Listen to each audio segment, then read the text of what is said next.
So coming to our subject matter, for the last 3 days, we've discussed Srila Krishnadas Kaviraj's Mangalacharyan.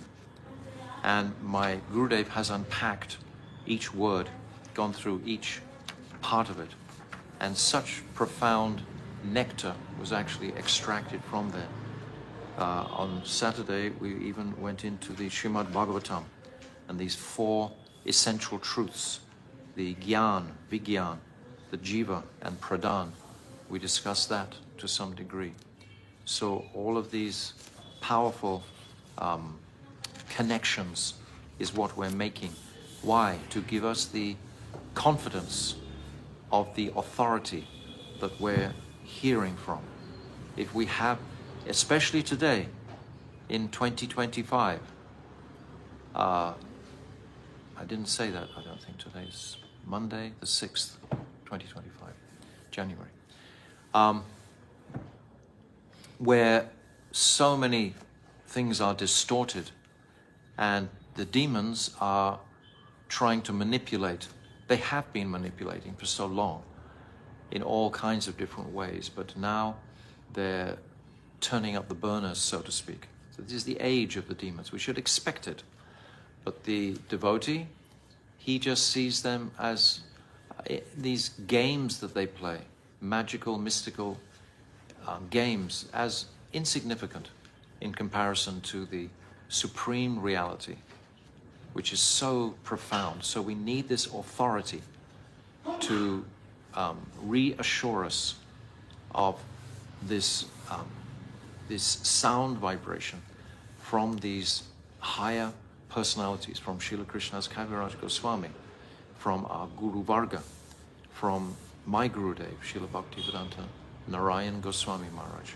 So we need to have that authority reconfirmed. So we chant their glories, we chant the Mangalacharyan, we chant the Guru Varga, the prayers, etc., reassuring us, giving us this comfort of our higher connection than this Mayic reality or Mayic distorted, illusory reality where we're often caught up in. So now we come to page 9 of this Ramananda Raya Sangvad book. And we're going to go through all of this section carefully, and because we don't want to miss anything, we don't want to miss a drop. And if we take it all in over the next couple of 3 months, then we'll have it for life. We'll have this foundation for life, just like with Jayavadharma. We went through very carefully every single page of Jayavadharma, 40 chapters. So we've got it there. It's fixed for us to as our foundation for our lives. So the title is Sri Chaitanya Mahaprabhu meets Ramananda Raya. Yes. 8.2 Jaya Jaya Sri Chaitanya Jaya Nityananda Jaya Dvaita Chandra Jaya Gaura Bhakta Vrinda. This verse is always the invocation verse, practically at the beginning of so many of the chapters throughout the Chaitanya Charitamrita. All glories to Sri Chaitanya Dev, all glories to Nityananda, all glories to Advaita, all glories to the devotees of Sri Gauranga.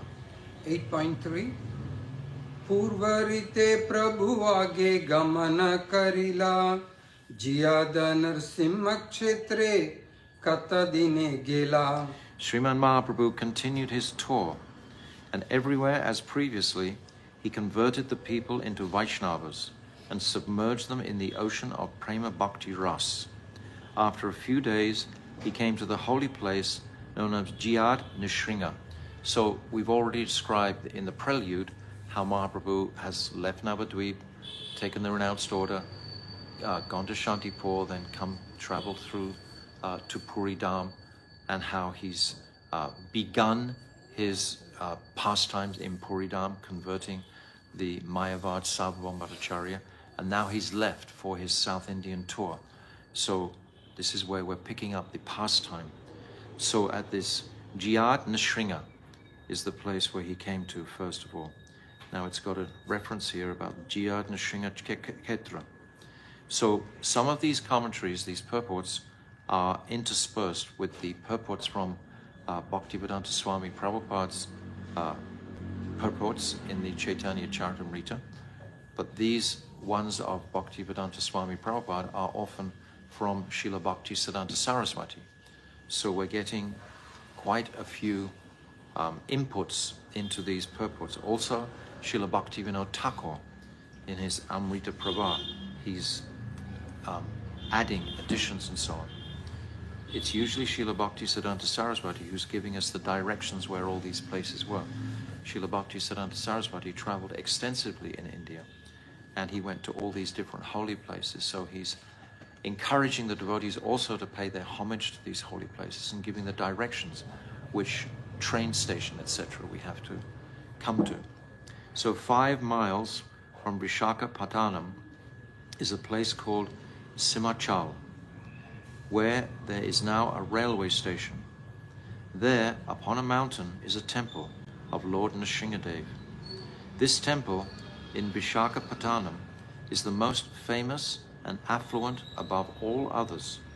The excellence of its architecture captures the minds of all. There is one engraved stone plaque commemorating that the devotionally minded wife of King Tritiya Kara decorated the deity with gold leaf. There was much more opulence in India at that time before the British ransacked it. The servants of Sri Nrsingadev resided there, along with the local people. On top of the mountain, adjoining the temple, are many houses for the visiting pilgrims. The outer section of the main temple houses the Sri Vijay Vigraha, the smaller deity who is taken out on street processions during festivals, while the inner sanctum of the temple accommodates the original deity of Bhagavan Sri Nrsingadev. Devotees of Sri Ramanuja's Vaishnava Sampradaya perform the worship of Sri Nrsingadev under the patronage of the king of Vijay Naga. Some people also say that the deity of Bhagavan, Sri Nrsingadev, once gave his special mercy to a devotee named Jiyad, and for this reason the deity took the name Jiyad Nrsinga. Thus the place came to be known as Jiyad Nrsinga Ketra. So 8-4. Nrsimha dekhiya kaila dandavat pranati premaveshe kaila bahu nritya gita stuti. Taking darshan of Bhagavan Sri Nrsingadev, Sriman Mahaprabhu fully prostrated himself before the deity. Then, absorbed in prem, he sang and danced, and afterwards offered many types of prayers and glorifications of the Lord. So now there's an interesting point that my Gurudev brings up here. Here, some people may consider that because Sri Gaurasundar is Brajendranandan Sri Krishna, endowed with the mood and complexion of Srimati Radhika, Radha Bhav Dudi Subalitam, Sri Krishna Swarup, surely he will hold only the ecstatic mood of Srimati Radhika, tasting exclusive prem for Sri Krishna in Braj. That is the mood of Radhika, tasting the bliss of Krishna in Braj. Why then does he become absorbed in prem by having the darshan of Sri Nrsingadev, who is in the mood of awe and majesty? So this is a beautiful point. Our Goswamis provide the answer. They state that Sri Krishna is the quintessence of all the incarnations of Bhagavan, the Supreme Person. He is the personification of all transcendental mellows, Akila Rasamrita Murti, the shelter of unlimited varieties of rasa, and the personification of wonderful, extraordinary transcendental sentiments. Only by tasting each of the unique varieties of rasa does the taste of Sri Krishna's sweetness reach its fullest. This is the answer. Sri Nrsingadev is also a form of Bhagavan. Thus, there is a particular variety of ras, or flavor, in him. All the avatars, they all have their particular rasas. But we see, like the moon has 16 different stages, they're all Brajendranandan Sham Sundar, but they're all demonstrating different flavors, different rasas, like Ram is Purushottam Maryad. Varahadev, he represents Vibhats. In Gita Govinda, Jaydev Goswami, in the very beginning, he goes through all the Dashavatars and he describes the rasas of each of those personalities. So Nrsimhadev is described as Vatsalya Ras, that mood because of his affection for Sri Prahlad. Thus, there is a particular variety of rasa or flavor in him. Therefore, on the day when Sriman Mahaprabhu had darshan of Sri Nrsimhadev, his heart developed a desire to taste that special flavor. Why not? Mahaprabhu is Krishna himself, and he wanted to taste the special flavor of himself through the personality that was there in the deity form of Nrsimhadev. Upon that desire being completely satisfied, he became absorbed in prema and began to dance and perform kirtan. There's one commentator in the Shastra, he describes how one Brahman in Navadvip, he writes that he was one day experiencing this beautiful fragrance that was seeming to become every time just before 7 o'clock. He would experience this intoxicating spiritual fragrance, and he was wondering what it was. He was in Mayapur Dham, and he was wondering what this fragrance was, and he was hearing daily, smelling daily this fragrance, and then it was revealed to him in a vision, in like a dream, that Nrsimhadev from Nrsimhapalli was rushing to the Gora Arti, and as he came past, his fragrance touched this Brahman. So he writes like that. So there are so many beautiful points about the Nrsimhadev in Goradam also, because in the beginning of Jaivadama, we have the pastime where Pradumna, the guru of Prem Das Babaji, visits, and he's described, he's reading Prema Vivart, a most esoteric, beautiful compilation, and a very deep, profound compilation of Rasa Tattva. And his place is in Nrsimhapalli. So I asked my Gurudev, why would he stay in a place like Nrsimhapalli? Why would this elevated Vaishnava deep in Ras stay in Nrsimhapalli? My Gurudev said, because Nrsimhadev, just like other personalities, will take away any scent of an obstacle in the devotee's bhajan. If the devotee is experiencing any impediment or obstacle, then Lord Nrsimhadev, he is happy to perform that seva and remove that obstacle if the devotee is calling out for him. So those are just a couple of examples about Nrsimhadev. So now we have the next. Point 5. Sri Narsimha, Jai Jai Narsimha, Prahladisha, Jaya Padma, Mukha Padma, Bringa. All glories to Bhagavan Sri Nrsimhadev. All glories to the Lord of Sri Prahlad. All glories to you, who are like a bumblebee, always hovering about the lotus face of Sri Lakshmi Devi. All glories to you. Very beautiful. Sridhar Swami has composed the following 2 verses in his commentary on Srimad Bhagavatam 111 and 1087.1 as a means of offering his obeisances to Lord Nrsimhadev. Prahlada Hridyaladam Bhakta Vidya Vidaranam Sharadindu Ruchim Vande Parinda Vadanam Harim Vagisha Yasya Vadane Lakshmiryasya Cha Vakshasi Yashyaste Hridaya Samvit Tam Narasimham Bhaje.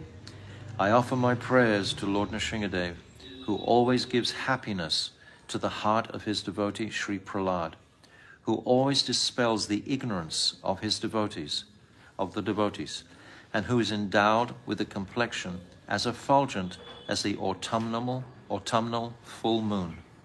I offer my prayers to that Bhagavan Sri Nrsimha, upon whose tongue Saraswati, the goddess of speech, eternally stays, upon whose chest Lakshmi always resides, and in whose heart dwells the transcendental potency of spiritual consciousness. So how can we ever disregard the beauty and speciality and potent? Actually, our Srila Bhakti Vedanta Swami Srila Prabhupada, he really instilled in the Western world the devotees taking shelter of Lord Nrsimhadev every day in our Mangal Arti prayers. We always include the prayers of Lord Nrsimhadev because the Western world is loaded with demons. While describing the speciality of the mercy of Sri Bhagavan, Sriman Mahaprabhu glorifies Sri Nrsimhadev through the following verse, personally composed by Sridhar Swami in his commentary on Srimad Bhagavatam 791. 8.6 Ugropi anugra evayam swabhaktanam nrkesari kesari va swapotanam anyesham ugra vikramaha. Just as a lion is exceedingly cruel, powerful, and a cause of great fear for others, yet is very affectionate and merciful to his own cubs, Bhagavan Sri Nrsimhadev is exceedingly ferocious towards demons like Hiranyakashipu, yet he is always full of affection for Prahlad and his devotees. 8.7 Emata nana shloka padi stuti kaila narasimha sevak mala prasada anidila. In this way, Sri Chaitanya Mahaprabhu recited many different verses in glorification of Bhagavan Sri Nrsimha. Seeing Sriman Mahaprabhu's devotional sentiments, Lord Nrsimhadev's servant then brought garlands and the remnants of the Lord's food and offered them to him. 8.8 Purvavat kona vipre kaila nimantarana sheratri taharahi karila gamana. As happened before, a Brahmana came with an invitation for Sri Chaitanya Mahaprabhu. The Lord passed the night there, and early the next morning he again commenced his tour. 8.9 Prabhate utiya prabhu chalila prema veshe digvidrig nahi jnana ratri divase. The next morning, Sriman Mahaprabhu rose and being absorbed in prema, started out again on his tour. Owing to his great ecstasy, he had no knowledge of the proper direction or whether it was day or night. 8.10 Purvavat Vaishnava Kari Sarva Lokagane Godavari Tire Prabhu Aila Katadine. As before, Sri Chaitanya Dev converted all the jivas there to Vaishnavism, and after some days the Lord reached the banks of the Godavari. So imagine Mahaprabhu, such a tall, incredibly beautiful, effulgent figure, walking with his arms raised, chanting the Mahamantra, chanting Hari Harai Nama Krishna, etc., and just spellbinding all the residents as he walked through. And they all became Vaishnavas by worshipping this golden effulgent form of the Lord. 8.11 Godavari deki haila yamuna smaran tira vana deki smriti haila vrindavan. As soon as Sriman Mahaprabhu caught sight of the river Godavari, he remembered the river Sri Jamuna, a vision of which manifested in his heart. Thus absorbed, when he saw the forest on the bank of the Godavari, Sri Vrindavan appeared upon the screen of his heart. He understood the Godavari to be the Jamuna, and the forest there to be Vrindavan. So there's a beautiful purport here. The symptom of a Mahabhagavat, the devotee of the highest platform of devotional service, is that wherever he goes and whatever he sees becomes udipan, stimulants or causes of remembrance of his worshipable Lord and all that is related to him. Seeing the purifying holy water of the Godavari caused Srimad Mahaprabhu's mind, within Srimad Mahaprabhu's mind, an awakening of the water-associated pastimes of Braj. He remembered especially the emperor of all Braj's pastimes, the Ras Leela, because it occurred in Sridham Vrindavan, on the banks of the river Jamuna. Therefore, he became immersed in the fathomless ocean of Braj's sweetness. Very beautiful. 8.12 Sevane katakshana kari nritya gana Godavari parahana taha kailasnana. Mahaprabhu remained for some time in that sanctified forest, singing and dancing. Afterwards, the Lord crossed the river and took his bath on the other bank. 8.13 Ghatachadi kata dure jala sannidhane Vashi Prabhu kare Krishna nama sankirtane. After bathing in the river, Sri Chaitanya Dev left the bathing place and walked a little distance from there. Sitting near the water, he engaged in chanting the holy name of Krishna. Here some may inquire as to why Mahaprabhu did not remain seated at that holy bathing place to perform Nam Sankirtan. Why did he move a little distance away from the same shore? Our Goswamis have explained that the continuous traffic of persons bathing at the Ghat or bathing place could have presented an obstacle to his tasting the nectar of chanting the holy name. Therefore Mahaprabhu chose a place that was more suitable for kirtan. 8.14 Hena kale dolaya chadi Ramananda Rai Snana karibare aila bhajana bajai. At that time, Sri Ramananda Rai, sitting in a special palanquin fit for a king, arrived there to take his bath. Accompanying him were musicians playing on their instruments. Why were they playing music? Srila Vishwanath Chakravarti Thakur explains that it was customary at the time to have musicians preceding any famous royal officer on his journeys. Thus, Sri Ramananda Rai, seated in a palanquin and accompanied by instrumental music, was offered the appropriate royal respect as he travelled towards the bathing place where Mahaprabhu sat. And we can appreciate now this culture of Bharatvash, the culture of India, where today even practically most of the people honor the government or honor any government official, any government worker. It's quite contrasting to the Western world where the authorities have become, people don't believe in them anymore. But in India, it's not like that. It's because they have such a history of dharmic personalities ruling the country, like Yudhisthira Maharaj, these Raja Rishis and the sages prior to that. So all the way through, they've had this deep respect for the authority, for the government, so to speak. So we see this witnessed in the honoring of Raya Ramananda. 8.15 Tar sange bahuaila vaidika brahmana vidhi mate kailate ho snana di tarpana.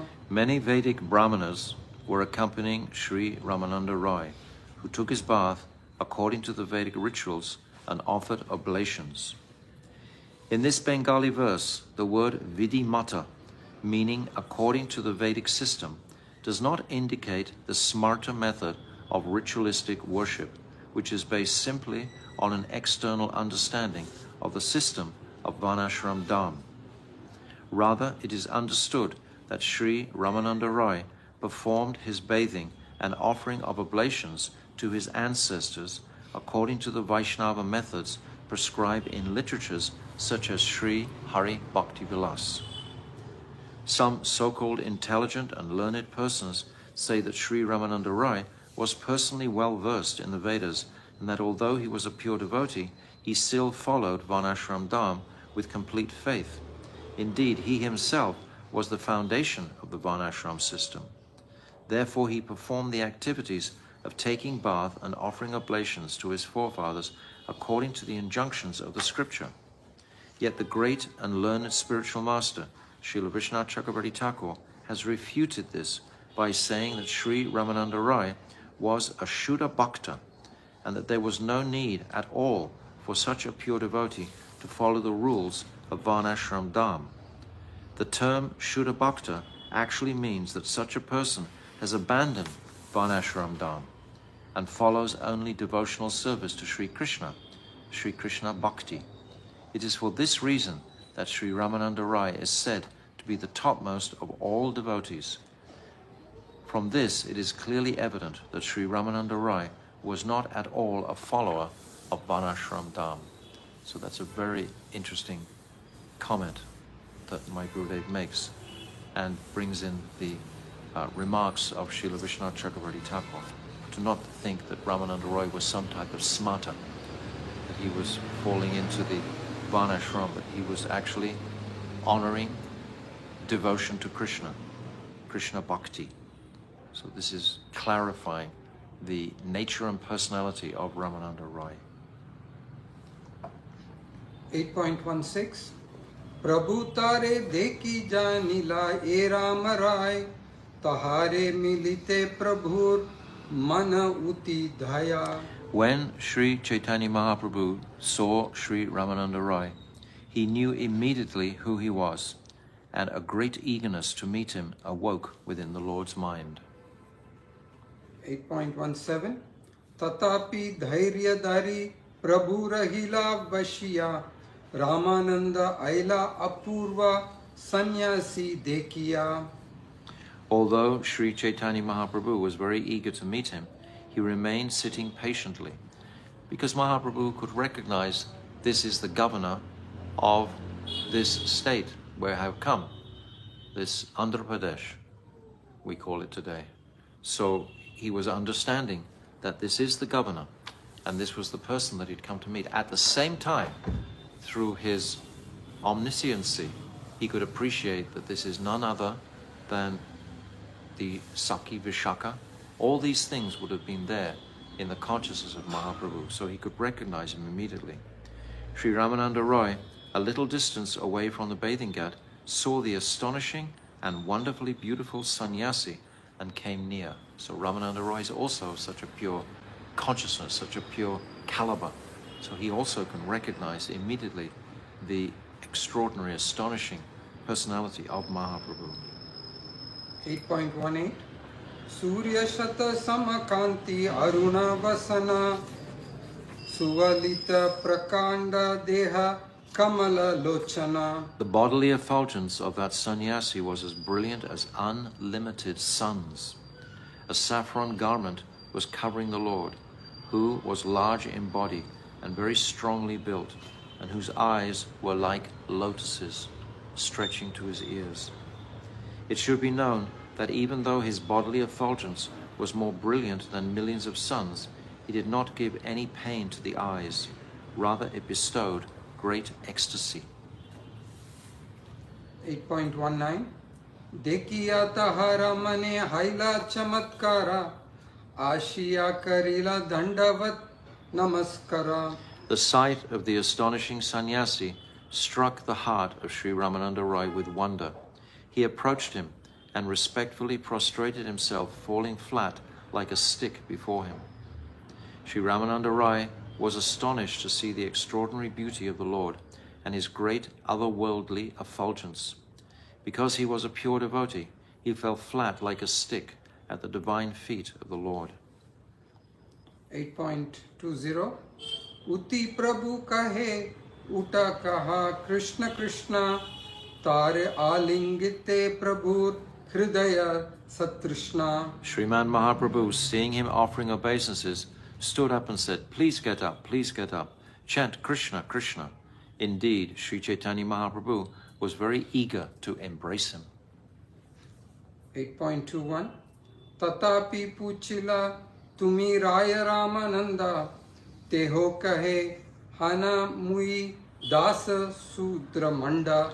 Although Sri Chaitanya Mahaprabhu understood who he was, still he inquired, "Are you Ramananda Rai, Rai Ramananda?"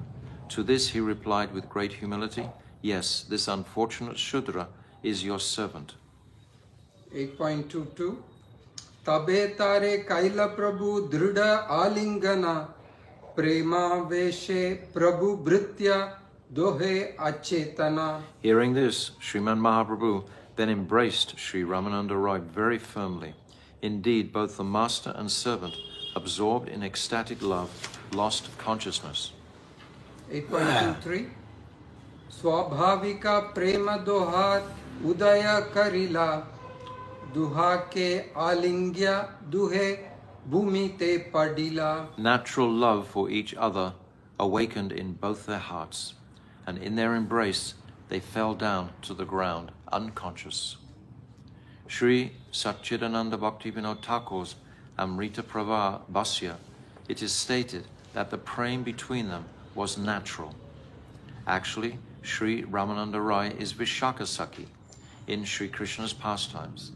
Therefore, as Sriman Mahaprabhu, as the combined form of Sri Radha and Sri Krishna, the natural love of the divine couple for Vishaka Sakhi and the love of Vishaka Sakhi for them manifested immediately upon their seeing each other. How beautiful. Perfect, naturally occurring prem is not achievable by spiritual practice, sadhana. The relationship between the devotee and Bhagavan is something like this. When the devotee sees his worshipful Lord, unlimited towering waves of prem arise within his heart. And when Bhagavan sees his devotee, then his Bhakta Vatsal, or fathomless ocean of affection for the devotee, churns within his heart. Thus both of them become bewildered. So this was the commentary of Srila Bhaktivinoda Thakur. 8.24 स्तंभ स्वेदा श्रुकंप पुलक वैवर्ण्य दुहारा मुखेते शुनि गदगद कृष्ण वर्णा. When they embraced each other, the 8 ecstatic transformations, such as becoming stunned, perspiration, tears, shivering, paleness and horripilation, appeared on their bodies. Their voices became choked, and both began to chant, Krishna, Krishna. So these are Anubhavs and Sattvika Bhavs appearing immediately on their body, confirming with us today who are studying the aspects of Rasa Tattva, the ecstasy, the depth of the ecstasy that they both experienced. They both tried to conceal their natural, eternally perfect love for each other, but they could not. Both became helpless due to the towering waves of prem, and their throats became choked. 8.25 देखिया ब्राह्मण गणेरा हैला चमत्कार वैदिक ब्राह्मण सभा करे न विचार. When the ritualistic Vedic Brahmanas who accompanied Sri Ramananda Rai saw this astonishing meeting, they were wonderstruck. They reflected within their minds. 8.26 एता सन्यासीर तेज देखी ब्राह्मण समा ब्रह्म समा शूद्रे आलिंगिया केने करे न क्रंदना. ये महाराजा महापंडित गंभीरा सन्यासीर स्पर्शे मत हैला अस्थिरा. The effulgence of this sannyasi is like the Brahman itself. But despite this, he is crying upon embracing this Sudra, Sri Ramananda Rai. Why is this? The Vedic Brahmins considered Sri Ramananda Rai to be a supremely learned personality, naturally very grave. So why did he become so excited, like a mad person, on touching this sannyasi? So by reading this carefully, by absorbing the direct description that's given by Srila Krishnadas Kaviraj, supported by Bhaktivinoda Thakur, supported by my Gurudev, supported by all the acharyas, Vishnacharya Vajrako, we're getting a deep insight into the pastime that's unfolding. The Vedic Brahmanas were considering Sri Ramananda Rai to be a Shudra, a member of the lower social class.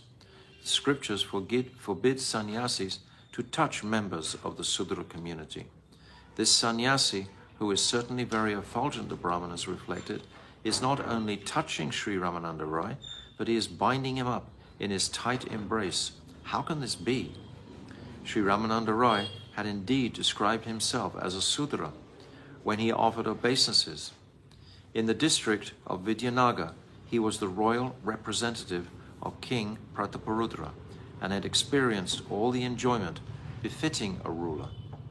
Due to performing service to a king, his nature and activities should have been inclined towards irreligion.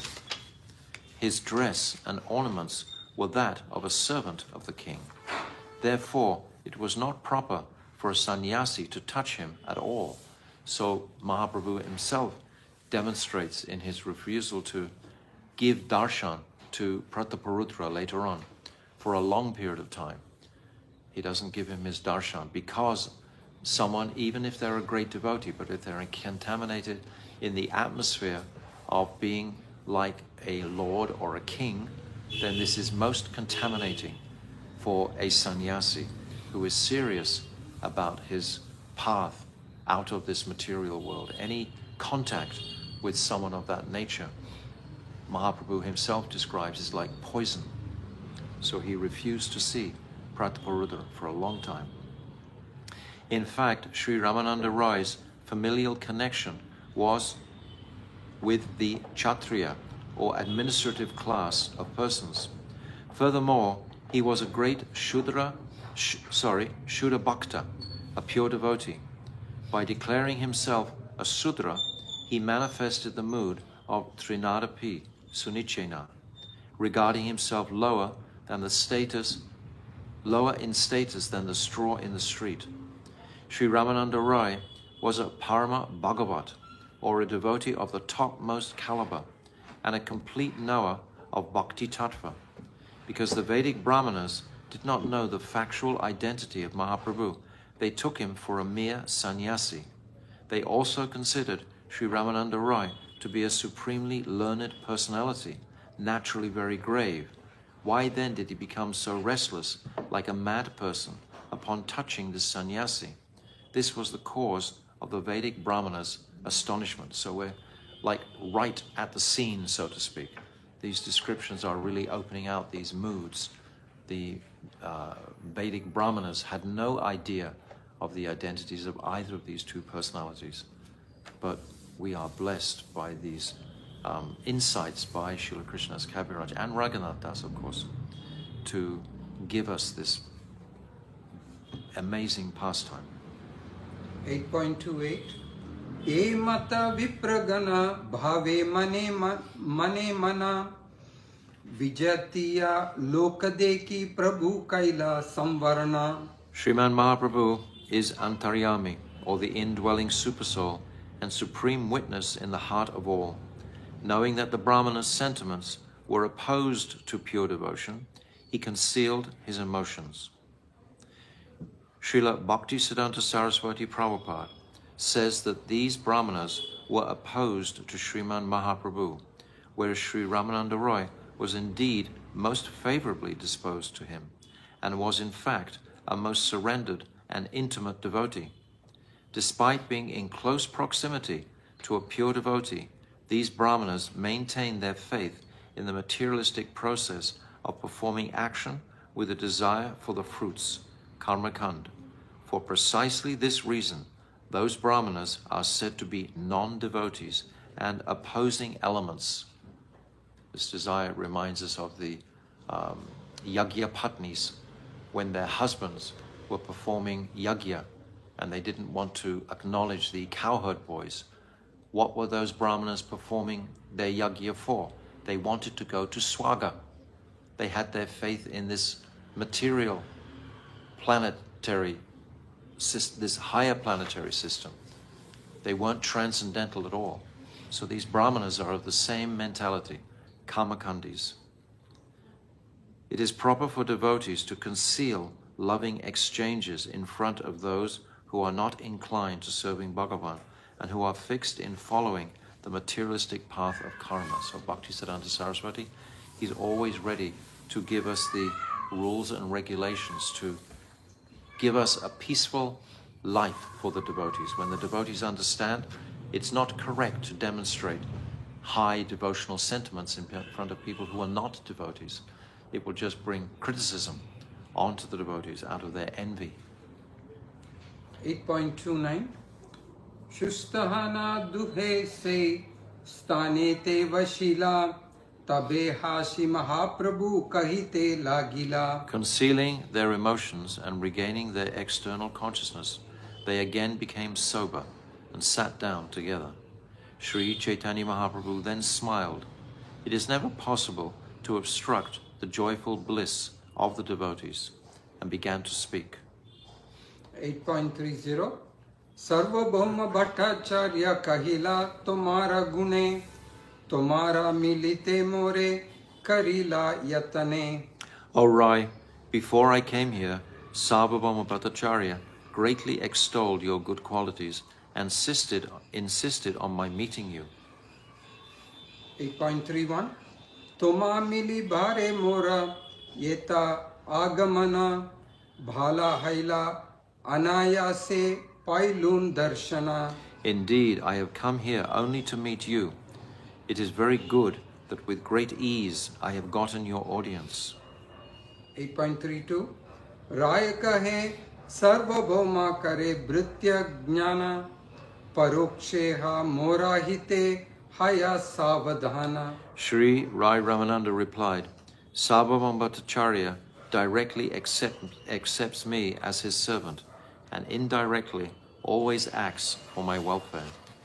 8.33 Tara kripaya painu tomara darshana aji safala haila mora manushya janama. Only by his mercy I have received darshan of your lotus feet today.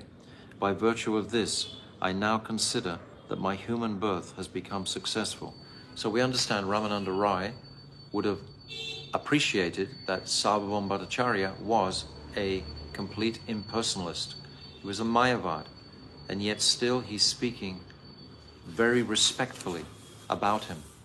This is his great character, that the Mahabhagavats, they don't condemn anybody. They don't have any feelings of animosity towards anybody. So human birth is extremely rare. Only by the special mercy of Bhagavan can one attain a human form of life. It is impossible to perform bhajan, devotional service to Bhagavan, in any other species. It is not even possible as a demigod. So sometimes the devotees become confused a little. They think that the devas, because of their immense power and potency in their controlling abilities of this material atmosphere, can actually offer them some shelter or some security. And they take shelter of these different higher realmed personalities. But they cannot, none of them can give bhakti. The demigod planets are described as bhoga yoni, the species of enjoyment. Bhoga. Bhoga means enjoyment. It's not offered. Bhoga. Bhoga yoni. Yoni means species. The persons, the conditioned souls here in this earthly realm are called karma yonis. We are fulfilling our karma and we're creating our karma. And those in the lower realms are called papa yoni. Yoni means species again, so they are the sinful species. So you cannot, with the bhoga yoni, get bhakti by any amount of worship.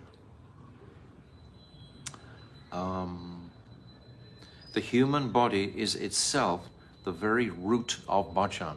This is very encouraging for the conditioned souls in Kali Yuga to hear this. Only by this human body is it possible to hear topics of Lord Hari in the association of saintly persons, sadhu sangha. Take shelter at the feet of a bona fide spiritual master. Perform the limbs of devotional service. Become free from unwanted habits and develop through the stages of nishta, constant engagement, ruchi, taste, asakti, attachment, etc. Srimad Bhagavatam states, Okay. Mrideham adyam sulabam sudurlabam plavam sukalpam guru karnadharam mayanukulena nabasva terisatam puman bhavabdim nataret sa atmaha. It is said that the human form of life is the basis of all auspiciousness. It is a good boat by which one can cross the ocean of birth and death. So we have to be reminded repeatedly of this. Sometimes in the darkness of this age, the devotees can become despondent. They become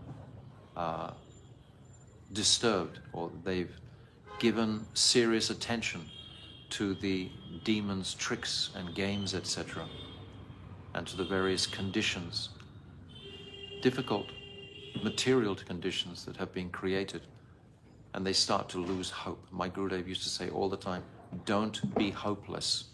Don't be hopeless. He understood the darkness of this age can make like this.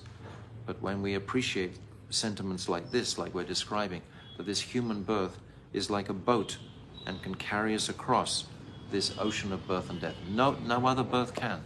Not in the lower regions or in the higher regions. Only in this human life can we attain this highest wealth through the mercy of Mahaprabhu. In the human form of life, one may obtain the guidance of a good navigator, the spiritual master. One also gets the assistance of a favorable wind, the instructions and the mercy of Krishna as given in the scriptures. If, however, one does not take advantage of this opportunity and waste the human form of life, then he is a killer of his own self, his own pure self, his jivatma. He's killing his jivatma. So the devotee feels great sympathy for those who are not engaging in devotional service, that they all are like killers of themselves, drinking this intoxicating material glitter, illusory happiness they think they're experiencing. The devotee feels the tragedy in their lives at their inability to actually take advantage of this human birth. Okay.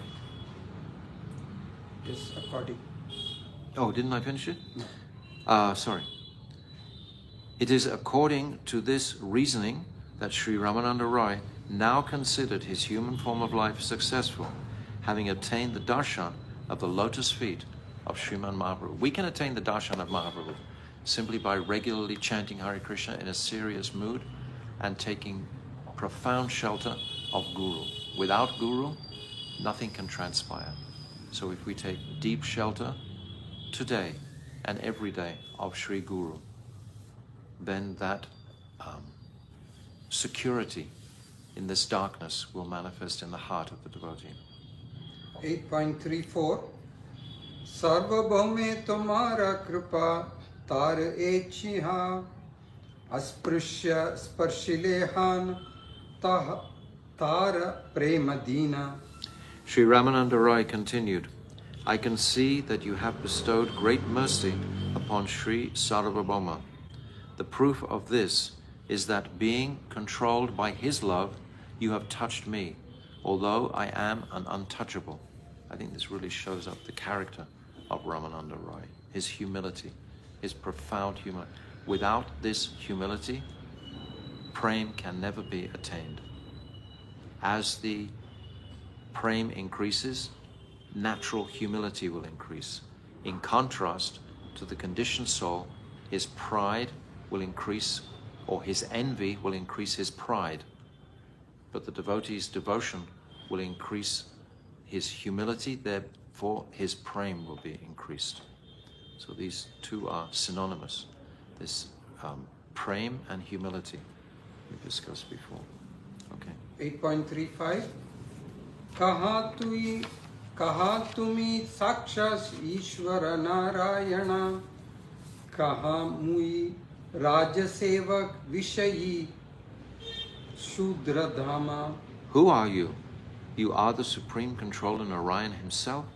And who am I?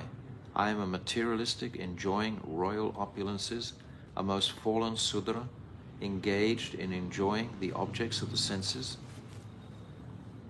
8.36 Mora sparshe na karile griha veda bhaya Mora darshana toma vede nishedaya. The Vedic injunctions have forbidden you to even look at me.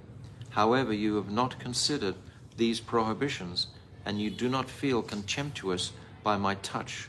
Indeed, it is forbidden for sannyasis like you to even see persons such as myself.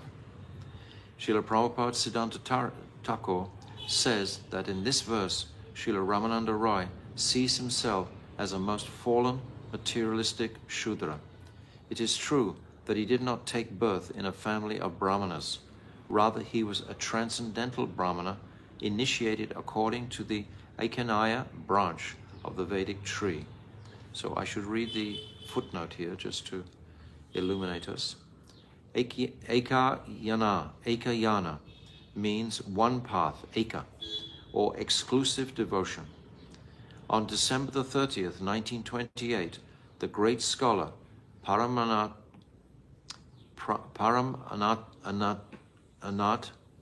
Tarak Abushan came to the Gaudiya Math and heard an extensive explanation of the Daivi Varnashram system from Srila Saraswati Thakur.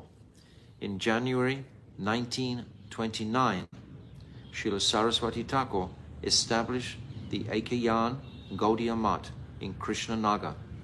At the opening ceremony, he gave a lecture with an original explanation on the single path of exclusive devotion, Ekayana, showing that it is the trunk of the Vedic tree and the various other paths, Bahuvyana, and its branches, taken from associates of Sri Chaitanya. And this is from the volume 2 of Sripad Bhakti Ballabh Tirtha Maharaj. So we're most fortunate to hear all these different personalities amongst the writings of Srila Krishnadas Kaviraj.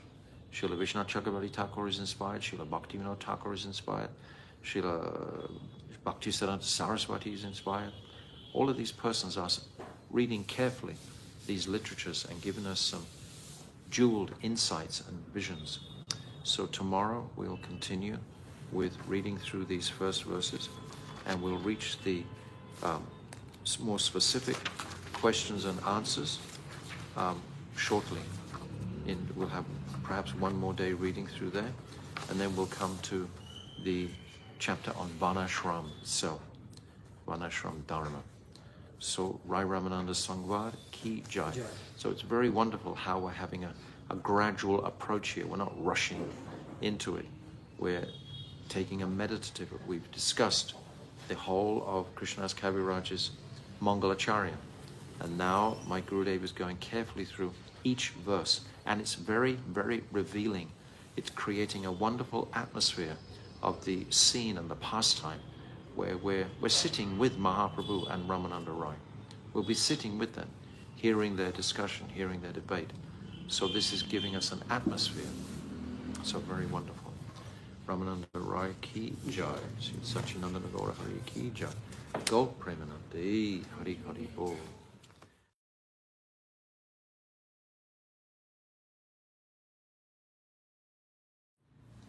So we'll continue our reading where we left off yesterday. So we're just beginning this Raya Ramananda Sangvad, and I'm very happy that we're reading all of the verses, because as we said yesterday, the atmosphere that is created by Srila Krishnadas Kaviraj under the tutelage of Sri Raghunath Das and Swarup Damodar, they lend authority to the subject matter.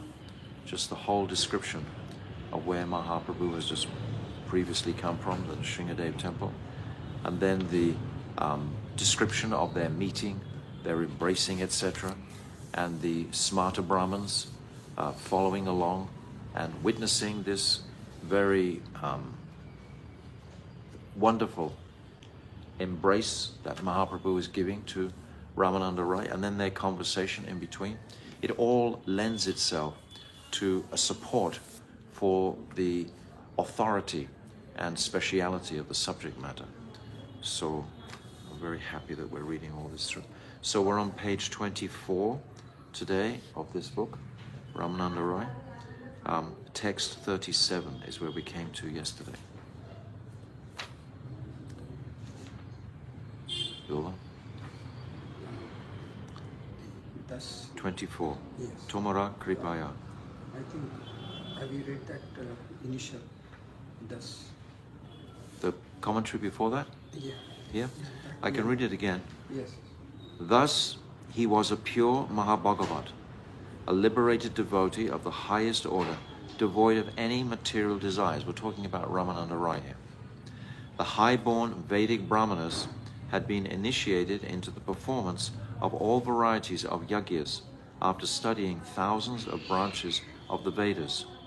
Considering Sri Ramananda Rai to be a Sudra, they thus guaranteed themselves entry to the hellish regions.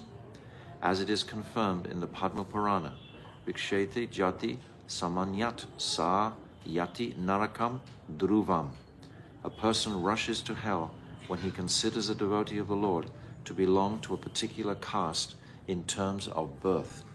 So Bhaktivedanta Swami Srila Prabhupada is always commenting on verses like this because he was preaching to the lowest of humanity, those born outside the Varnashram system, outside Bharatvash, and with really basically no civilization to rest upon.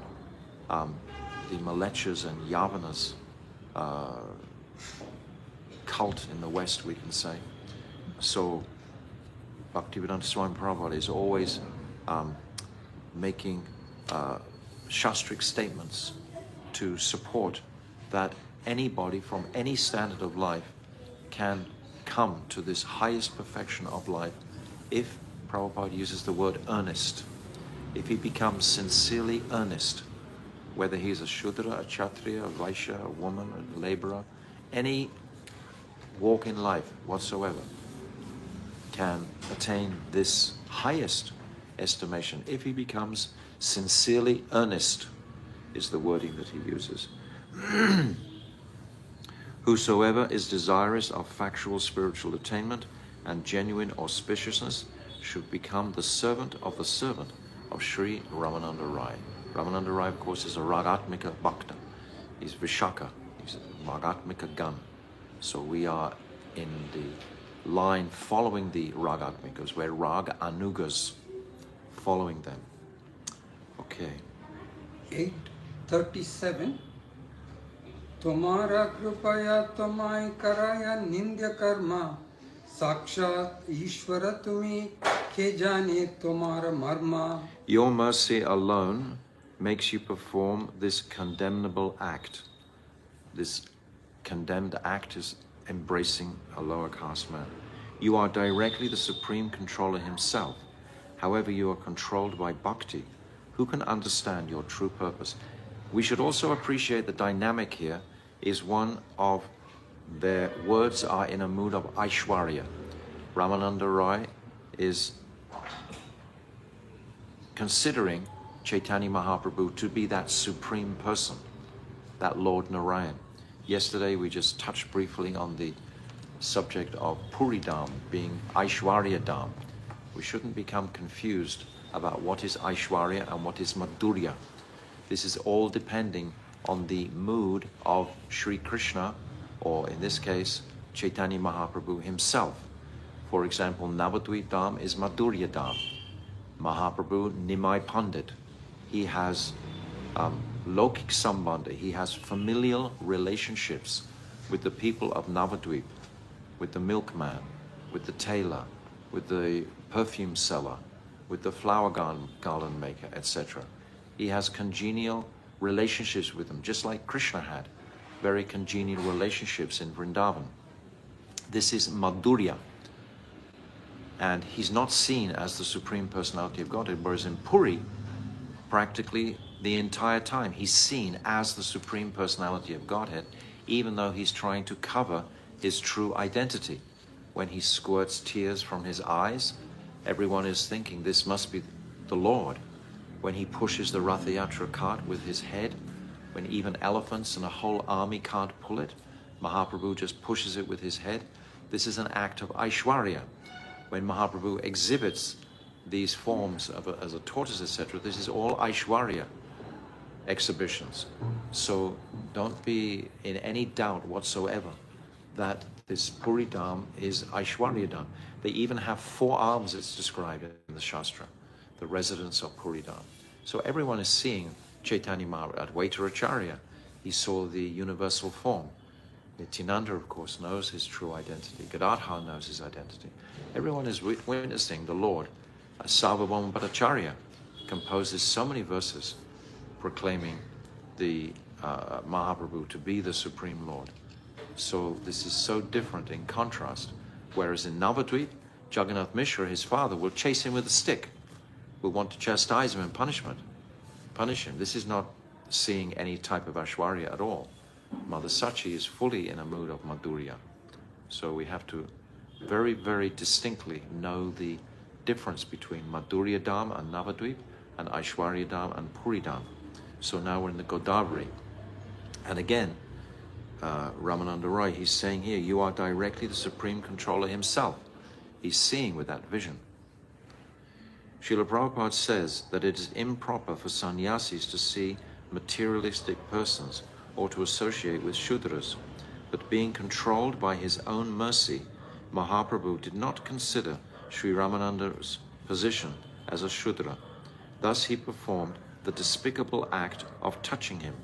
Being controlled by prem, Bhagavan has indeed performed dishonorable acts repeatedly, such as becoming the chariot driver of Arjun, eating the remnant fruits of the low-born woman, Shabari, and associating with the hunchback, Kubja.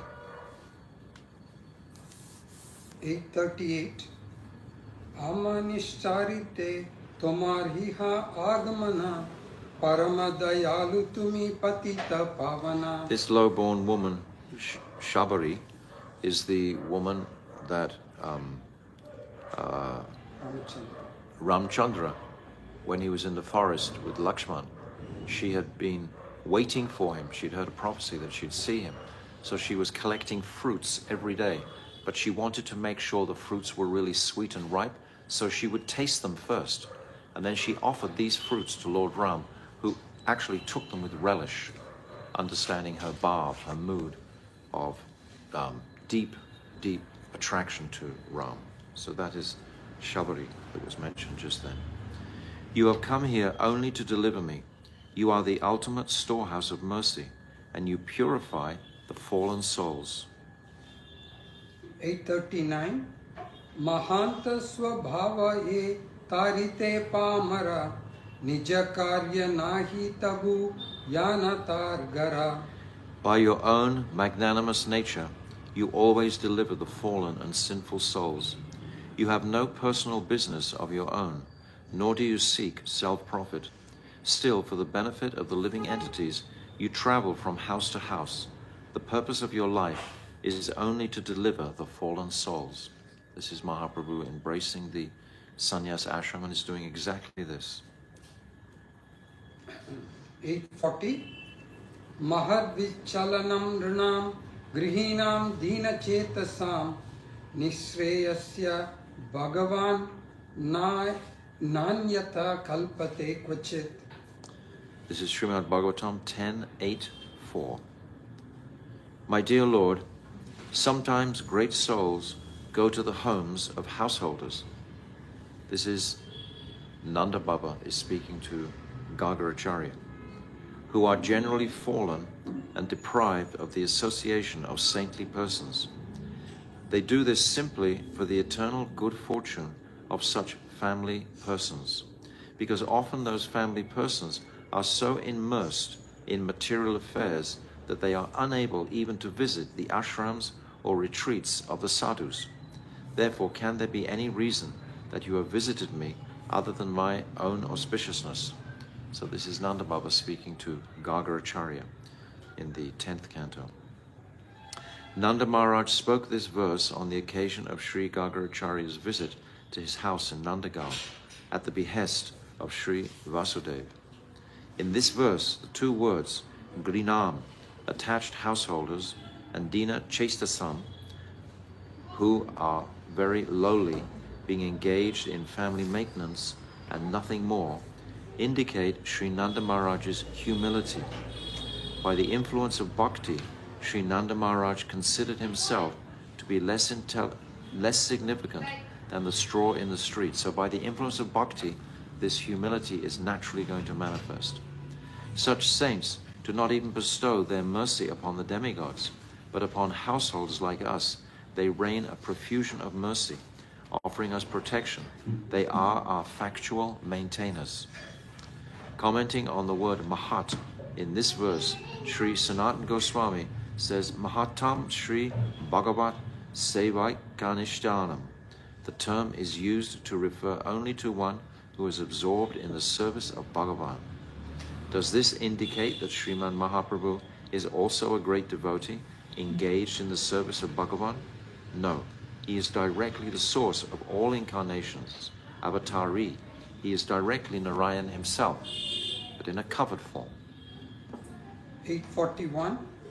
Amar Sange Brahmanandi Sahasreka Jana Tomar Darshane Sabar Dravi Bhutamana. Sri Ramananda Rai continued, there are uncountable brahmanas and other persons here with me. Behold how all of their hearts have melted simply by seeing you. 842. Krishna Hari Nama Suni Sabhara Vadane Sabaranga Pulakita Ashru Nayane. Just see, I am hearing the holy name, Krishna, Krishna, coming very sweetly from everybody's mouth. Everyone's bodily hairs are standing erect with ecstasy, and tears are flowing from their eyes. 843. Akritye prakritye tomar Ishvara lakshana jivena sambhave e aprakrita guna. One can see the symptoms of the Supreme Lord in your bodily appearance and nature.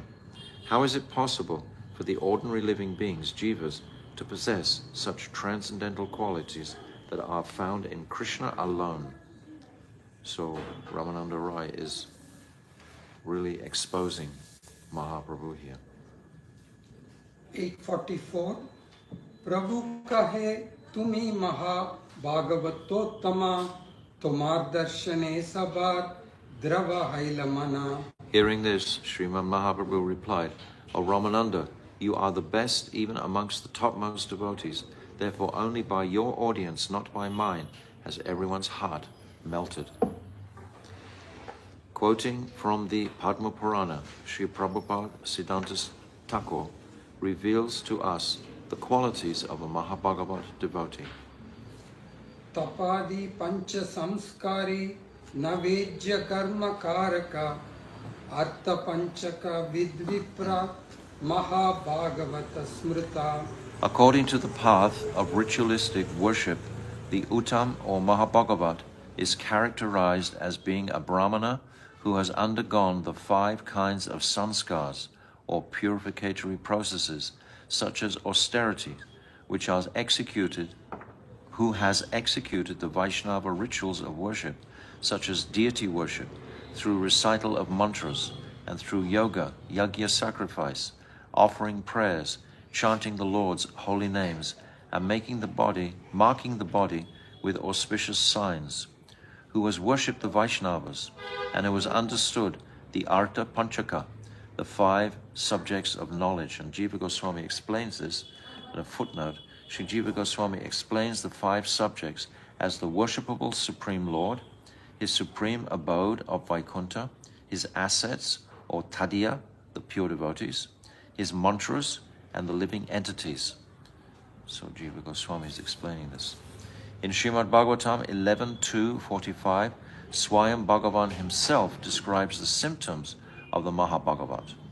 Sarva bhuteshu yapashyet bhagavat bhavam atmanaha bhutani bhagavat atmanye yesha bhagavatottamaha. My devotees see me as the soul of all souls within all living entities, and they see all living entities within me. Since they see me in all life forms, they give mercy to all beings. This is the vision of the Mahabhagavat, the pure devotees of the Lord. They will see Krishna in everyone and everybody, and they see Krishna also within themselves. They see Krishna in all beings, in all creation. This is easily understood by reading the Srimad Bhagavatam, especially the Chatu Shloki. The Chatu Shloki in the second canto, 9th chapter, verse 33. These verses really illuminate this point very, very clearly. 845 Anyera ki kata ami mayavadi sannyasi amiha tomar sparshe Krishna preme bhasi. What to speak of others? Although I am a Mayavadi sannyasi, I also am drowning in the ocean of Krishna Prem simply by touching you. Sriman Mahaprabhu is calling himself a Mayavadi sannyasi in order to reveal himself as insignificant and worthy of rejection. It is well known that he received initiation into the 10-syllable Gopal mantra from Ishvara Puripad. Before taking sannyas, Sriman Mahaprabhu very cleverly chanted a Vaishnava mantra into the ear of Srila Keshava Bharati, thus giving him initiation. In this way, he transformed him into a great devotee. Upon receiving those mantras back again from Srila Keshava Bharati, Sriman Mahaprabhu maintained the proper etiquette in regard to accepting a spiritual master. A beautiful pastime. During his manifest pastimes, a Mayavadi sannyasi is a follower of Advaitavad, monism, the school of thought that is opposed to bhakti. Sri Chaitanya Mahaprabhu, however, was never a Mayavadi sannyasi in his manifest pastimes. So, this pastime of Mahaprabhu accepting sannyas, and he whispers the mantra into the ear of Keshava Bharati, then Keshava Bharati sells that mantra back to Chaitanya Mahaprabhu. Just like this dynamic here. Mahaprabhu is the ocean where Ramananda Rai is taking all these jewels, and Ramananda Rai is going to again pour this ocean on the body of Chaitanya Mahaprabhu. 846 Ye jani katina mora hridaya sodite sarvabhauma kahilena tumare milite. Indeed, in order to purify my very hard heart, which is dry and devoid of rasa, Sarvabhauma Bhattacharya had asked me to come and meet you. 847 Ye mata duhe stuti kare duhar gune duhe duhar darshane anandita mane. In this way, Bhagavan and the devotee praised each other's qualities, and both fell into tremendous bliss to see each other. 848 Hena kale vaidika eka vaishnava brahmana dandavat kari kaila prabhure nimantarana. At this time, a Brahman Vaishnav, following the Vedic principles, came there. He offered Dandavat Pranam before Sri Chaitanya Mahaprabhu and invited him for prasad. Read the footnote, 8. Okay, Sastang Dandavat Pranam are respectful obeisances executed by prostrating 8 limbs of the body, namely the thighs, feet, hands, chest, mind, head, voice, and closed eyes, by falling flat like a stick on the ground. So all of these bodily limbs are flat in a prostrated mood on the ground. 849 Nimantrana manila tare Vaishnava janiya Ramanande kahe Prabhu Ishat hasya. Sri Chaitanya Mahaprabhu knew that Brahmana to be a Vaishnava and accepted his invitation. Smiling, he spoke to Sri Ramananda. 850 Tomara mukhe Krishna kata sunite hai mana punarapi payena tomara darshana. Sri Ramananda Rai, I am exceedingly eager to hear from your mouth topics about Sri Krishna. Therefore, I wish to have your darshan again. 851 Raya kahe aila yadi pamara shodite darshana matre shuddha nahe mora dushta chitte. Upon hearing these words from Sriman Mahaprabhu, Sri Ramananda Rai replied, although you have come to cleanse the heart of this fallen soul, Simply seeing you is not enough to purify my distorted and polluted heart. 852. Dina pancha shatarahi karaha marjana tabe shuddha hoy mora ye dushta mana. O Lord, please stay for at least 5-7 days and kindly cleanse my contaminated heart. Only if you stay here will the consciousness of this fool become pure. There is a beautiful poem, Maharaj, by Srila Bhakti Siddhanta Saraswati Goswami. Dushtamana. Quote that later. Okay. 853. Yadyapi vicheda dohar sahana na yaya tathapi dandavat kari chalila Ramarai. Although separation from one another was unbearable for both, Sri Ramananda Rai offered his obeisances to Sri Chaitanya Mahaprabhu and on his order departed for his royal palace. 854. Prabhu yai se vipra gare bhiksha kaila duyu janara utkantya ashi sandhya haila. Sriman Mahaprabhu then went to the house of the Brahmana and accepted alms, meaning took prasad there. Both the devotee and Bhagavan were eager within their hearts to meet each other again. Then evening came. 855. Prabhu snana kritya kari achena vashiya ekabritya sangerai milila ashiya. After finishing his bath and performing his Sandhya, evening Gayatri Mantra meditation, Sri Chaitanya Mahaprabhu sat and chanted Harinam, waiting for Sri Ramananda Rai. Then Ramananda Rai, dressed as a common person and accompanied by one servant, came to meet him.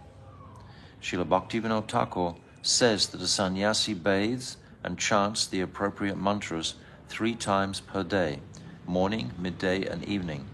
Hence, at dusk, according to the injunctions of Shruti, Sri Satchidananda sat down and chanted Harinam after taking bath and chanting the Sandhya mantras, otherwise known as Anik. 856. Namaskara Kaila Rai Prabhu Kaila Alingane Duyu Jane Krishna Kata Kaya Sestane. Sri Ramananda Rai approached and respectfully prostrated before Mahaprabhu. The Lord arose and embraced him with great prema. They then began to discuss topics of Krishna in a secluded place.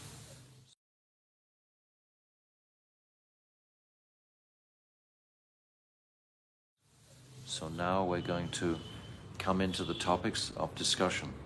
So Mahaprabhu is going to ask, what is the sadhya? What is the ultimate perfection of life? What is the ultimate goal? He wants to squeeze all the juice from Ramananda Rai. So there are 5 propositions by Ramananda Rai before we come to the place of prema. So the devotees should be familiar with these 5 propositions. There's Varnashram dharma, then there's Nishkarma karma, then there's Sharanagati, then there's Gyan Mishra Bhakti, then there's Gyan Sunya Bhakti. These 5. So in our study, in our absorption in this, we can appreciate these 5 topics are going to be discussed before we come to the topic of prema itself. And then we're going to cross over that line into prema itself. So these first 5 topics will be opened out gradually. So the first topic is Varnashram Dharma. 857. Prabhu kahe pada shlok sadhyera nirnaya Rai kahe swadharma charane Vishnu bhakti hoy. Sriman Mahaprabhu began by saying, O Rai, what is this sadhya, ultimate goal, and sadhan, spiritual practice or method to attain that goal for the living entity? This is the greatest knowledge. Please recite verses from the revealed scriptures as evidence. We must have our authority to back up this, these propositions that Ramananda Rai is going to say. otherwise it's ineffectual. Receiving the order of the Lord, Ramananda Rai replied that the verdict regarding the ultimate goal of life is to perform Vishnu Bhakti, devotional service to Lord Vishnu, by executing one's prescribed duties according to his social position. 858. Varnasrama vata purushena parapuman Vishnuraradhyate panta nanyattatosha karanam. Lord Vishnu, the Supreme Controller, is worshipped by those who properly execute the system of prescribed duties according to one's varna and ashram, spiritual and social classification. Apart from this, there is no other way to satisfy him.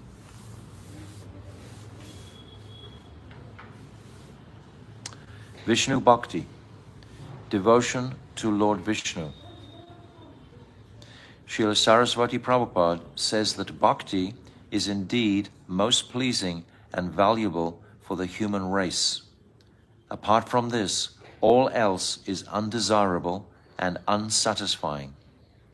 Only the soul endowed with bhakti can accept Sri Bhagavan. By the continuous performance of Gyan Mishra Bhakti and Karma Mishra Bhakti, then gradually a special kind of realized knowledge which pertains to the topmost form of bhakti, Swarup Siddha Bhakti, awakens. In Sri Bhagavad Gita, Sri Krishna has said, Swakarmanatam abhyatcha siddhim vindati manavaha. 1846.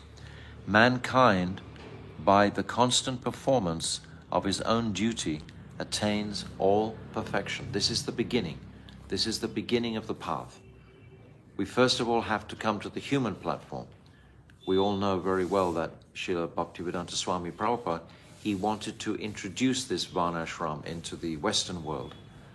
And he set up farming communities, etc., with this in mind, this idea in mind, to bring the conditioned souls to a human platform by following the 4 principles of spiritual life: no intoxication, meat eating, gambling, illicit sex, etc., and to live an orderly human life under the guidance of the Guru Varga, under the guidance of our worship of the Murti, etc. So he wanted to introduce this into the West, which he has done to a great degree. We have so many temples in the West, we have so much temple worship, Murti worship, we have so many communities in the West that are performing very nice services to the deities principally. So this is already going on by the mercy. In the Western world I'm talking about, of course. Of course in India and Bharatvash, it's already there, but has become covered by the influence of this fallen age. And Bhaktivedanta Swami Prabhupada, again, he speaks about that in his little book, Search of the Ultimate Goal of Life.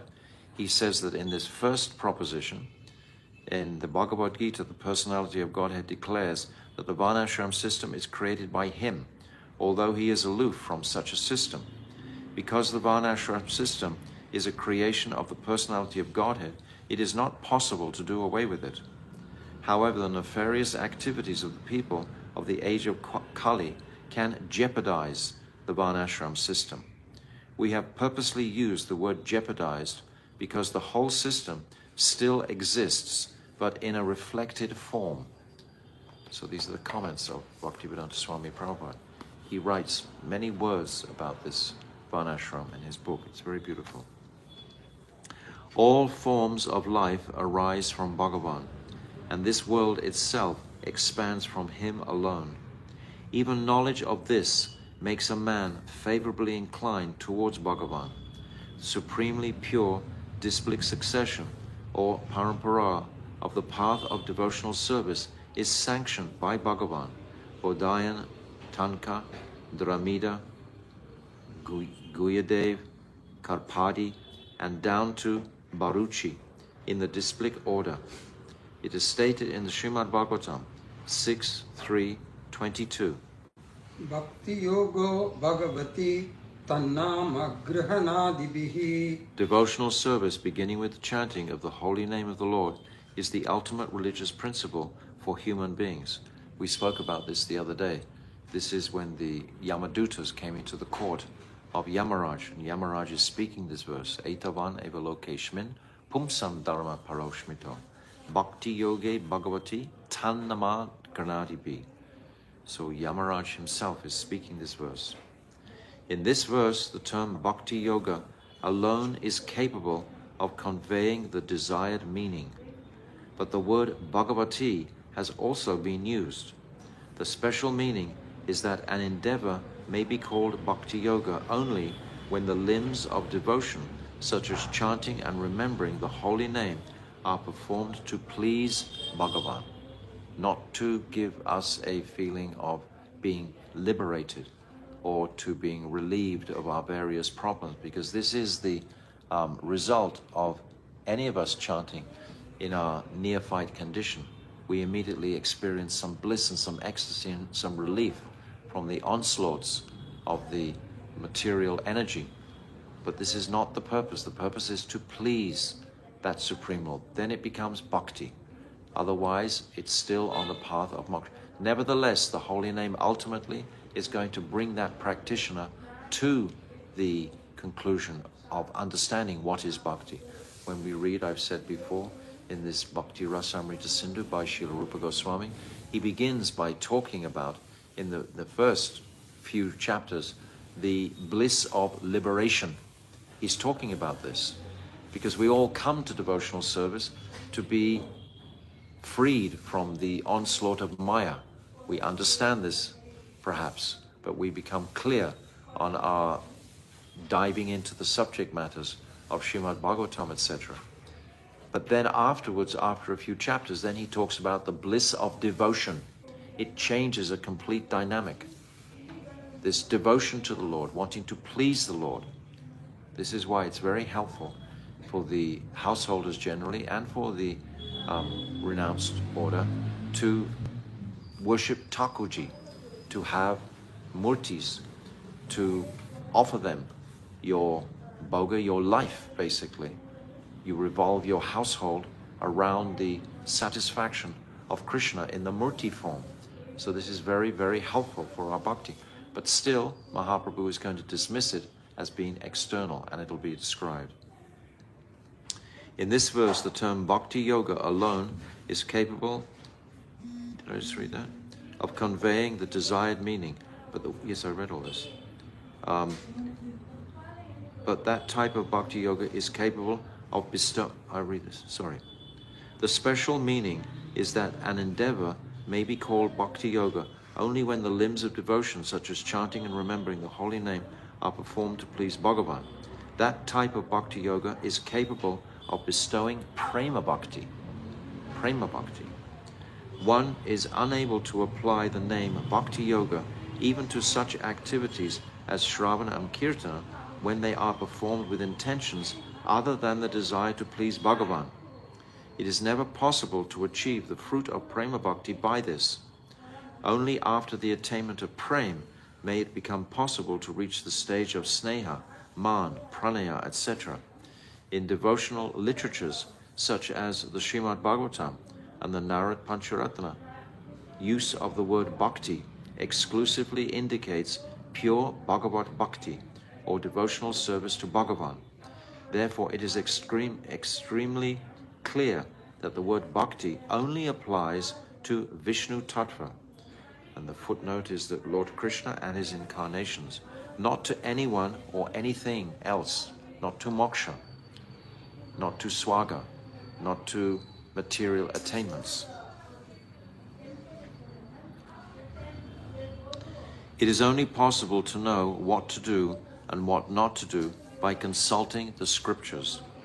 This is why Sriman Mahaprabhu asked Sri Ramananda Rai to quote evidence from the scriptures. The definition of sadhya, goal, is desired object, abhista vastu. Sadhana, duties pertaining to the soul, is defined as service that is pleasing to Sri Krishna, who is sevya, he who is to be served. Only divine love for Krishna, which is utterly devoid of any desire for one's own happiness, is the true goal of the soul, as per the soul's constitutional nature. So unless the act that, or the propositions that Ramananda Rai is suggesting are pertaining to the soul, Mahaprabhu is going to be rejecting. Varnashram is not directly pertaining to the soul in its immediate consideration. It will purify the conditioned soul to reach his consciousness of the soul's identity. But in and of itself, the Varnashram system itself is not going to directly manifest that. It's an external consideration. Swadam Archana, following one's prescribed duties, Brahmanas, the priestly class, Kshatriyas, the warrior or managerial class, Vaishyas, the mercantile class, and Shudras, the service class, comprise the four varnas or divisions of society according to one's occupation, and brahmachari, celibate student life, grihasta, household life, vanapras, retired or partial renunciation from household life, and sannyas, complete renunciation, constitute the four spiritual orders or ashrams. When we adhere to the responsibilities ordained by the scriptures for these social and spiritual divisions, we are engaged in the performance of one's prescribed duties. So we should carefully follow. My Gurudev used to say constantly, whatever ashram you're in, if you're married or if you're renounced, wherever you are, if you're vanaprastha, if you're Brahmin, stay there. Don't try to jump these ashrams. Be happy and peaceful in where you are. Don't be looking quickly to change your ashram. This is not the purpose of life. The ashram actually is an external consideration. Be concerned with the transformation of our hearts in their attraction to serving and pleasing Radha and Krishna more. Only that is the consideration, whether you're in the renounced order or whether you're a grihasta or whether you're a brahmachari. The only consideration is how much is your heart melting in the desire to please Radha and Krishna. There is no other consideration. The ashrams themselves are quite external. Bhaktivinoda Thakur says the same thing to Sannyasi Thakur. I think it's in the 2nd or 3rd chapter of Jayavadama. He's saying the same thing, that this is an external consideration, not the internal focus. By executing the prescribed directives that are suitable for one's social and spiritual status, it is possible to attain qualification to perform devotional service to Lord Vishnu. So it's a process. Swadharma, Archana, cannot be called the sadhan to achieve perfect devotion to Vishnu, which is the goal of human life. Therefore, the words of scripture determine that devotion to Vishnu alone is the true goal. So this is what I just said previously in encapsulated form. Bhagavan Vishnu is pleased with the worship that is performed by executing the duties prescribed for one's social and spiritual status, which are determined by one's conditioned nature. Srimad Bhagavatam lists the respective constituent qualities of each of the four divisions. Then there's these verses describing. Want to go through that or leave that? Yeah. We can leave that. Or you going to go? Yeah, go. Yes, okay, go ahead. Samo dhamma tapat saucham santosh kshantirarjavam jnanam dayachyutamatvatvam satyam cha brahma lakshanam shauryam viryam dhriti tejaha tyagachatmaya kshama brahmanyata pradajascha rakshatra lakshanam devagurau achyuta bhaktihi trivarga pariposhanam astikyam udyamo nityam naipunyam vaishya lakshanam shudrasya sannite saucham seva samin amayaya amantra yajno hi asteyam satyam govipra rakshanam. Thank you, Prabhu. Thank you. Very nice. So this is from the 7th canto, 11th chapter, verses 21 to 24. This is in the Prahlad Charita.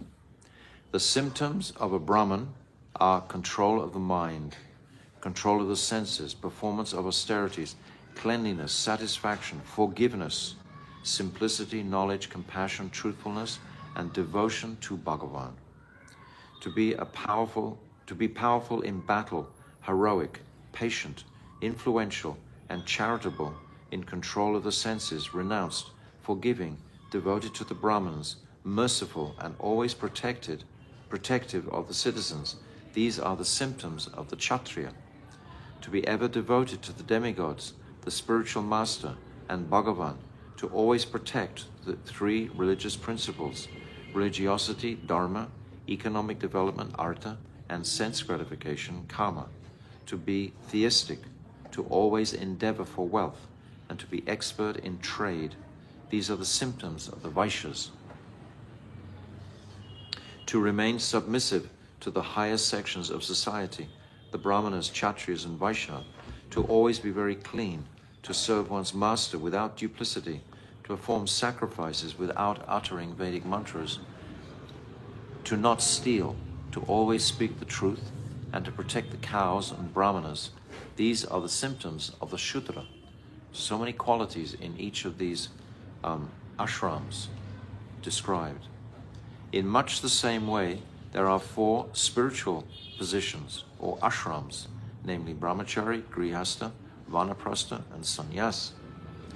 Every human being should please Bhagavan by executing one's prescribed duties, dharma, according to one's spiritual position. In the Jvala Upanishad, it is stated, Sa hovecha yajnavalkya brahmacharyam samapya grihi bhavet grihi bhutva vani bhavet vani bhutva pravarjate yadi vetrartha brahmacharya deva pravarjate grihad va vanadva yata atha punarvarti va vrati va snatako va utsanna gogniko va yadyevra vrajet tadar breva pravrajate. this is the language of the gods. The Sanskrit language has 55,000 sounds to it. English, for example, has 300 sounds. This is the language of the superiors. So when we hear this language vibrated, it's very purifying for the consciousness. The saintly Janak Maharaj asked the great sage Maharishi Yalvakya, "My Lord, please be merciful and explain the qualification for the position of sannyas and the rules and regulations to be followed by one of that order." Maharishi Yagyavalkya replied, "After completing one's time in the brahmachari ashram as a celibate student, one should accept the grihastha ashram or householder life. Following that, one should accept the vanaprastha ashram, in which one retires from household affairs. And after some time, one should accept the sannyasa ashram, the renounced order of life. If feelings of renunciation arise in someone before entering the grihastha ashram, then one may directly enter the sannyas ashram." So my Gurudev is including all this in his commentary, and Bhaktivedanta Swami Prabhupada is the same. Even though Mahaprabhu is going to reject this varnashram as the first proposition, as being external, still, both of these personalities, my Gurudev and Srila Swami Maharaj, they deliberate on this topic extensively. One should endeavor to please Bhagavan in the prescribed manner. If one deviates from this and instead turns to illicit behavior, then the result will be greatly detrimental, and one will attain a hellish destination. To follow the path of transcendental enlightenment is the foremost responsibility of the living beings. One's acquired nature, close association, and received teachings each have a discernible effect upon one's life. One cannot just whimsically perform his acts if he wants to attain pure devotional service to the Lord. In the present verse, beginning with Varnashramacharya Vata, Sri Ramananda Roy states that the sadhya goal for every living entity is the attainment of loving sentiments for Vishnu, and that the sadhan to achieve that is following the Varnashram system. So this is his first proposition. And we can read this 859, where Mahaprabhu is going to reject this. That's just one small point. They are talking about not to steal, and this is the symptom of a Shudra. Yes. So if you look at the 10 Commandments, Yes. thou shalt not steal. Thou shalt steal, yes, So that means it's... These qualities are very high. Practically we cannot find a pure Shudra today. And yet some individuals are walking around thinking that they are Brahman, they are Kshatriya, they are Vaishya, etc. But the whole atmosphere in Kali Yuga doesn't lend itself to the real qualities of any of these ashrams. They're all polluted. They're all this is why Bhaktivedanta Swami Prabhupada is saying here very clearly, jeopardized, because the whole system still, but in a reflected form. He says it very clearly there, in a reflected form. So I just want to read the first words of Mahaprabhu in response to this. And then tomorrow we'll begin the commentary on this, which is Mahaprabhu's reaction to it. But just the first verse we'll read today. 859. Prabhu kahe eho bahya age kaha ar Raya kahe Krishne karmarpana sarva sadhya sar. Sriman Mahaprabhu said, what you have just said is external. Tell me something more than this. This external, age kahe ara. This means external. He'll be saying this for the next 5 propositions. Age means external. Kahe ara. Bahya is external. Oh, sorry. Eho bahya, external. And age kaha ara. Go further. Go further. Yes, correct. Sorry. So I baya, external. And age, go further. Sri Ramananda Rai replied, to completely offer the results of one's activities to Sri Krishna is the essence of all perfection. So we would think this path of Nishkarma Karma Yoga, which is what's about to be described, is the essence of all perfection. This is what Ramananda Rai is presenting, but actually there's a reason why it's not the essence entirely. There is more than this. So tomorrow we'll discuss this Nishkarma Karma Yoga and discuss why it's not entirely the essence, or not the highest essence. It's on the path. All of these suggestions, as we've said repeatedly today, are on the path. They're in Kram, but it's not the ultimate reality, which by the amazing fortune of our mercy, rather, of our Guru Varga, we are going to come to the conclusion of the highest fortune. So Ramananda Rai Sangvar Ki Jai. Gaur Premanandi Hari Hari Bol. Hare Krishna, Krishna Krishna, Hare Hare, Hare Rama,